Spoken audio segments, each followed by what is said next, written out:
The tragedy of Nigeria began in 1986 when we did the structural adjustment program. When we were persuaded to devalue our currency every week for 32 years. When I went to school, and many of you are here, the naira was $1.50.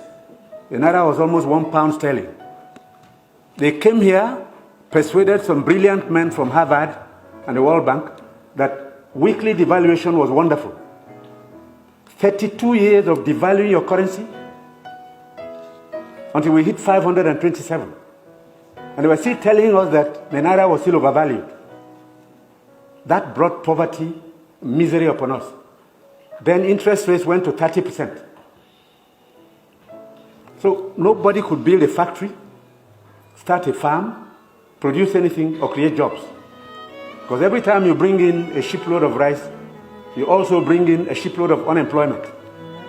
Because you are transferring your wealth to sustain other economies. Somehow, Nigerians didn't notice it. So we became a nation of importers. Toothpicks. Each year it cost us $18 million. Importing toothpicks. Tomato paste, $400 million. So you talked about tomatoes now. One basket in town now is less than 2,000 naira. The farmers are losing money because the processors don't have enough funds to set up factories. They are going to do tomato paste. It's food-grade stainless steel.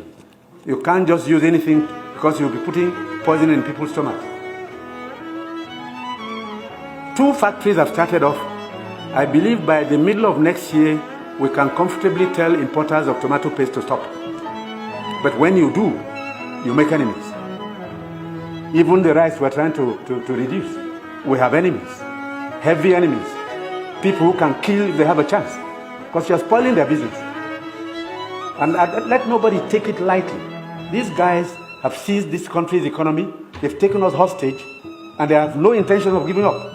Because this is a huge market, a very sweet market. And they have taken control. And I'm saying it because I have been in this business for 41 years and I can tell you some history. Abdullah Adamu is here. Import milk, sugar, toothpicks, toothpaste, handkerchiefs, pencils. We don't make. To cure Nigerians of that malady will take a while. It will take a strong government. That's the truth. And they are not happy that we're cutting down. When we cut down, they lose money there. So you see all sorts of publications. We're telling lies. We're not growing rice. We're trying to demoralize the local farmers and make sure that the economy fails. That's the story of imports. Now, I read a story recently in the newspapers. The French ambassador, the champagne ambassador in Nigeria, gave an article to The Guardian. He said Nigerians love life. We are the biggest consumers of champagne on planet Earth. More than the French who make it. There are parties you attend in some places where they only drink champagne. Of course, the individual is free to spend his money, but his money comes from Nigeria's commonwealth. So on imports, it will take a while for us to get used to local goods and accept that we should consume what we produce and produce what we want to consume. So I take your point. We have to take stern measures to cut down on imports because these young boys and girls who have no jobs today are not going to allow us to carry on enjoying life at their expense. They need jobs. They need jobs. They are children. They've graduated, they've come back home to begin a second childhood because there's no factory to employ them. And the ministries can't take any more. But somebody is making sure you fail when you want to produce at home.